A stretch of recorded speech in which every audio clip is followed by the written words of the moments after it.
నమస్తే, welcome to Andhraprabha. నేను మీ రాహుల్. ప్రస్తుతం మనం పాత నల్గొండ జిల్లా భూదాన్ పోచంపల్లి గ్రామంలో ఉన్నాము.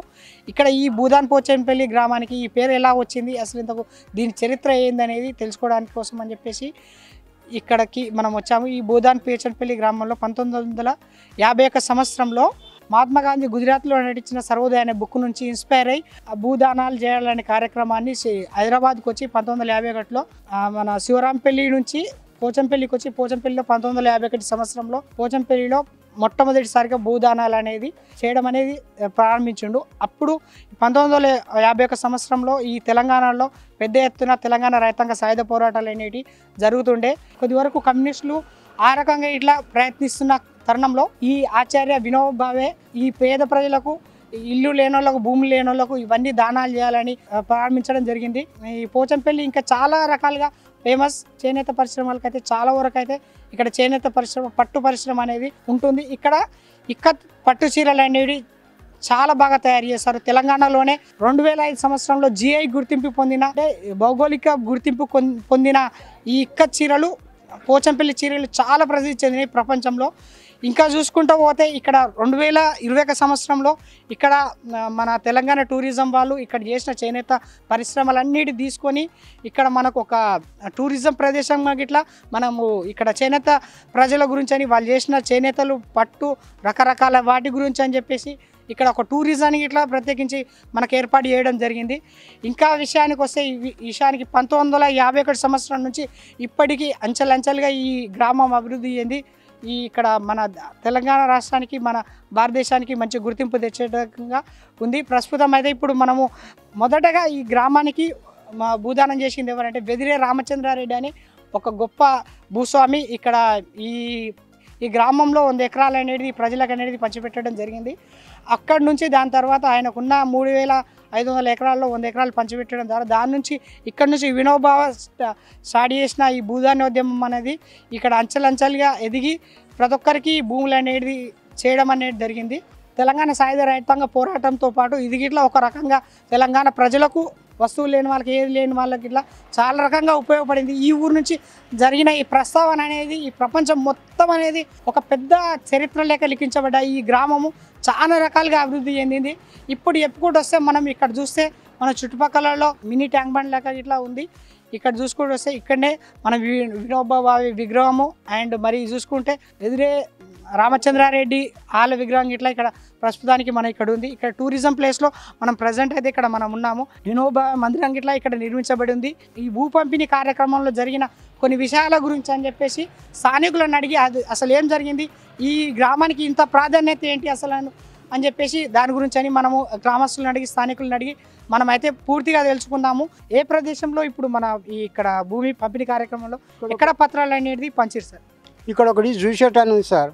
జూషెట్ కింద కూర్చోరు, అంతా మీటింగ్ పెట్టారు చుట్టూ. ఇదంతా జాగా స్థలం తక్కువ ఉండే అప్పుడు కూర్చొని ఆ మీటింగ్ పెట్టి ఈ భూమి కావాలని అడిగిండు. అప్పుడే అదే టైంలో ఆ చెట్టు కాడనే చెప్పిండు. ఒకసారి వచ్చి మళ్ళీ పోయి మళ్ళీ వచ్చినప్పుడు మళ్ళీ భూమి తీసుకుంటాడు. 2 సార్లు వచ్చి ఇక భూమి మళ్ళీ తర్వాత అందరికి ప్రజలు పంచి వెళ్ళిపోయింది. ఇప్పుడు మనం చూసుకున్నట్లయితే ఇక్కడ ఉన్న జూవి చెట్టు కింద అయితే ఇదే ప్రదేశంలో ఇక్కడ మన బోర్డులో రాసిన విధంగా 80 అర్జున కుటుంబాలకైతే ఈ 100 ఎకరాల భూమిని, దాని తర్వాత ఇంకా ఇదే ప్రదేశంలో ప్రస్తుతం ఇక్కడైతే ఆ భూమిని అయితే అందరికీ పంచడం అయితే జరిగింది. గత ఎన్నేళ్ళుగా ఈ చెట్టును చూస్తున్నారు ఇక్కడ ఉన్న ప్రదేశం మీరు? నేను చిన్నగా ఉన్నప్పుడు సంది ఆ చెట్టు నాకంటే పెద్దగానే ఉంది. అది నాకంటే ముందే ఉంది ఆ చెట్టు. మేము చూస్తున్నాగానే ముసలిదాయి కొంత ఇరిగిపోయింది, పంగలు కొన్ని కూలిపోయినాయి. ఇంకా ఇప్పటికి కూడా ఇంకా అట్నే ఉంది. దీని చుట్టూ అది రౌండ్ కట్టి మట్టి పోసినాక ఇంకా జర మంచిగా పైలాంతుంది. ఇప్పుడు ఈ టూరిజం కట్టినప్పుడు కొంత కొట్టేసారు, ఎందుకంటే అడ్డం వస్తుందని. దానివల్ల సరే కొట్టేస్తే ఏం కాదని చెప్పి ఉండేనైతే ఉంది, మొత్తం కింద కొట్టేయలేదు, మీద దాకా ఉన్నది ఇప్పటికి కూడా. ఈ చెట్టు కిందనే వచ్చి మాట్లాడి ఆ భూమి తీసి పనిచేసిండు. అప్పుడు ఆయనతో పాటు వినోబా విగ్రహం ఇట్లా ఏర్పాటు చేయడం జరిగింది. దాన్నే ఆ ప్రదేశాన్ని ఇక్కడ చేనేత కార్మిక వ్యవస్థ అనేది బాగా అభివృద్ధి చెందడంతో తెలంగాణ రాష్ట్ర టూరిస్ట్ ప్రదేశంగా ఇట్లా గుర్తించడం జరిగింది 2021 సంవత్సరంలో.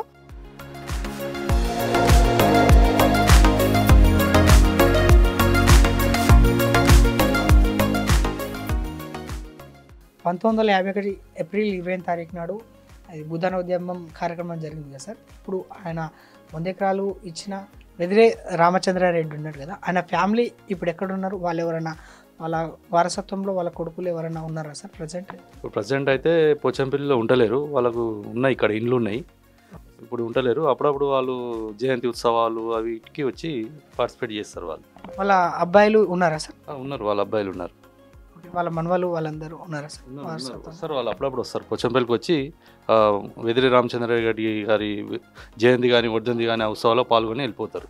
ఓకే సార్, ఇప్పటి వరకు వాళ్ళు ఇప్పుడు మనకైతే తెలిసినంత వరకు అయితే 100 ఎకరాల భూమిని భూదాన ఉద్యమం కార్యక్రమం ప్రారంభించినప్పుడు అయితే 100 ఎకరాలు ఇస్తా అని చెప్పేసి అన్నారు సార్. దాని తర్వాత ఆయన ఎంతవరకు ఈ ఊరికి ఈ భూములు పంపిణీ చేయడం అయితే జరిగింది సార్? ఇక వాళ్ళు భూదాన ఉద్యమం స్టార్ట్ చేసినప్పుడు 100 ఎకరాలు భూదాన రామచంద్రారెడ్డి గారు అప్పుడు ఇచ్చిర్రు. అదే ప్రాసెస్ నడుస్తుంది అంతే, కానీ ఇక మళ్ళీ ఎక్స్ట్రా అయితే ఏమీ ఇవ్వలేదు ఇప్పటి వరకు. కాకపోతే భూదాన ఉద్యమం గురించి కొందరు వేరే దాతలు వచ్చినప్పుడు ఇక్కడ భూదాన భూములు అవన్నీ కొంతమందికి లబ్ధిదారులకు ఇచ్చిర్రు, వేరే ఎక్స్ట్రా కూడా భూమిని ఇచ్చిర్రు. మళ్ళీ అంటే కొంతమంది వేరే దాతలు ఇట్లా ముందుకు వచ్చి కొంత భూములు లేని వారికి భూములు అయితే దానం చేయడం అయితే జరిగింది. అప్పటి నుంచి 1951 నుంచి ఇప్పటి వరకు అంచెలంచెలుగా ఈ పోచంపల్లి అభివృద్ధికి చాలా వరకు కొంతమంది దాతలు అనేక రకాలుగా అనేక మంది అభివృద్ధి అంటే భూదాన్ పేరుతోటే పోచంపల్లి కొద్దిగా డెవలప్ అయింది. తర్వాత పట్టు చీరలు వచ్చినాక సిల్క్ సిటీ ఆఫ్ పోచంపల్లిగా పేరు పొందింది. ఓకే సార్, ఇంకా సిల్క్ సిటీ ఇప్పుడు చేనేత పరిశ్రమల గురించి అని ఇంకేమన్నా మీరు చెప్పగలుగుతారు సార్? చేనేత పరిశ్రమ ఇప్పుడు పోచంపల్లి పేరు అంటే భూదాన్ పోచంపల్లి వచ్చింది. తర్వాత ఇప్పుడు సిల్క్ సిటీ పోచంపల్లి లాగా ఉంది. ఇప్పుడు ఉన్న పరిశ్రమ కొద్దిగా ఒడిదొడుకులు లాగా నడుస్తుంది. ఇప్పుడు ఉన్న మాస్టర్ వేర్స్ కానీ ఇప్పుడు మన శ్రీరంజన్ ఇక్కత్ వీళ్ళు కార్మికులకు పని కల్పిస్తారు. కాకపోతే ప్రొడక్షన్ అవుతుంది, కొనే కస్టమర్స్ రాలేకపోతున్నారు. కొద్దిగా ప్రింటెడ్ చీరల వల్ల పెట్టుబడి పెడతానికి రెడీ ఉన్నారు, కాకపోతే దానికి అనుగుణంగా మార్కెటింగ్ లేదు.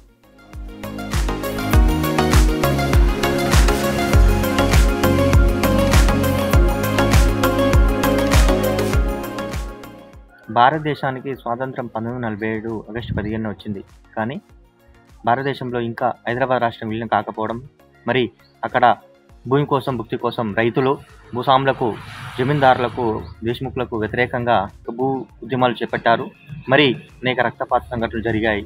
మరి హింస ఘటనలు చెలరేగుతుండడం, మరి రక్తపాతం జరుగుతుండడం చూసినటువంటి గాంధీజీ ప్రియ శిష్యుడు ఆచార్య వినోబా గారు మరి హైదరాబాద్ రాష్ట్రానికి చేసి పోచంపల్లి గ్రామాన్ని సందర్శించారు. మరి పోచంపల్లి గ్రామంలో ఎర్రజనవాడని సందర్శించి ఎర్రజనుల సమస్యలను అడిగి తెలుసుకున్నారు. అక్కడ ప్రజలు భూమి కావాలని కోరగా పోచంపల్లి గ్రామంలో భూస్వామి అయినటువంటి వెదిరి రామచంద్రారెడ్డి గారు తన 100 ఎకరాల భూమిని విరాళంగా ప్రకటించారు. అది ఆచార్య వినోబా గారి నాయకత్వంలో జరిగిన మొట్టమొదటి భూదాన్ కార్యక్రమము.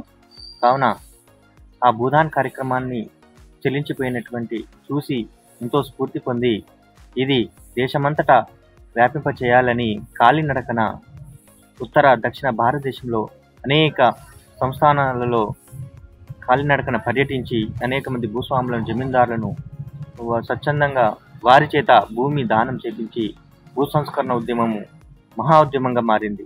దేశమంతటా విస్తరించింది. కొన్ని లక్షల ఎకరాల భూమి దానం చేయబడింది. మొట్టమొదటిగా భూమిని దానం చేసినటువంటి వెదిరి రామచంద్రారెడ్డి పేరు చరిత్రలో పేరుగాంచింది. మరి భూ సంస్కరణ ఉద్యమము ఒక మహా ఉద్యమంగా పేరుగాంచడంతో ఇక్కడ పోచంపల్లి గ్రామానికి భూదాన్ పోచంపల్లిగా పేరు వచ్చింది.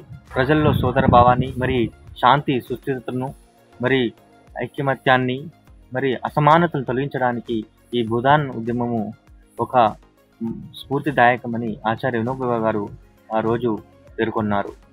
అలాగే ఇలాంటి సంఘ ఉద్యమాలు చేసినటువంటి ఈ గ్రామంలో మరోసారి కూడా ఇక్కడ ఆచార్య వినోబా గారు సందర్శించి మరింత భూమిని ఇక్కడ పేదలకు, కూలీలకు, మరి అసమాన హరిజనులకు, దళితులకు అనేక వర్గాల వారికి భూమిని దానం చేయించారు. మరి జమీందారులు, దేశముఖులు కొందరు తమ భూమిని పేదలకు స్వచ్ఛందంగా విరాళంగా ప్రకటించారు. చాలా వరకు ఈ ప్రాంతం అభివృద్ధి చెందింది.